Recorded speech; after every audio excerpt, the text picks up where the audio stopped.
Yo guys, what is happening? Welcome back to Well Played Games, and welcome to our review and unboxing of the Retron NES game console player. Alright guys, so here's the product itself. It's made by Retron, and I guess it's called the Hyperkin. It's supposed to play your NES cartridges. Now, this does feature spots to plug in your original controllers, and obviously allows you to plug in the actual NES cartridges versus something like the NES Mini that actually has the games built in. Now, my NES recently broke down, so I'm going to be trying this out as an alternative system. So the box here is supposed to include a console, 2 controllers, AV cable, and an AC adapter, but it's already been opened by somebody who gave it to me.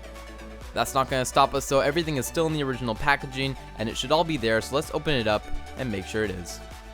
Alright guys, so let's see if we can just open it up like this, and pull out the contents inside maybe. Alright, you know what, let's try to get it from this other angle because there's no tape. Here we go, just pulling it open here, and there we go. Alright guys, so this big box of plastic is what you're going to find inside. Of course it will include the actual system, 2 of their own NES controllers, the power adapter, and the AV cable. Alright guys, so let me get the AV and the power adapter out here real quick.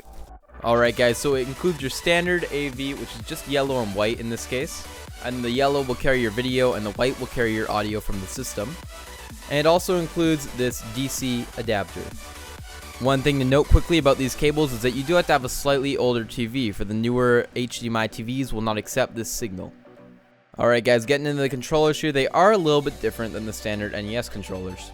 So you guys can already see here that the joysticks over here are a little bit different. This one kind of has like the sideways corner ones. Obviously up here it features 4 buttons instead of 2. And then down here it features an extra slow button. Alright guys, and getting into the actual system here, obviously it is much smaller than the real NES, but it does have a nice silver design, 2 controller ports on the front, a pretty plain bottom that just says Retron, back there's all your cord inputs, and then that's basically it. Yeah, so there's a quick comparison in size between the Retron and the original NES. So this system could definitely be a useful alternative if you are looking for a smaller version of the big NES. Another thing to note real quick is that the Retron loads from the top while the NES here loads from the side. Alright guys, well that concludes my first look. Let's go plug the system in and see how it performs.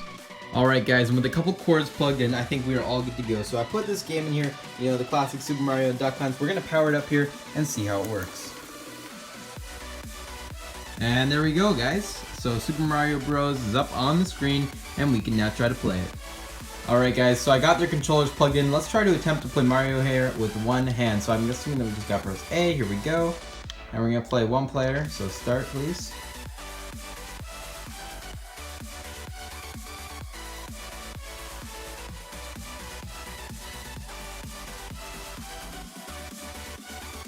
Anyway guys, I think I'm going to end the video there. Even though I can't play Mario with one hand, the good news is that I did get a new Retron, so I can start doing my NES reviews again. Overall, I think this was a really cool system, and I would definitely recommend it if you want a cool system to replace your NES. Anyway guys, I'm going to end the video here. If you did enjoy, don't forget to go down below, leave a like, comment, and subscribe, and I will see you guys all in the next one.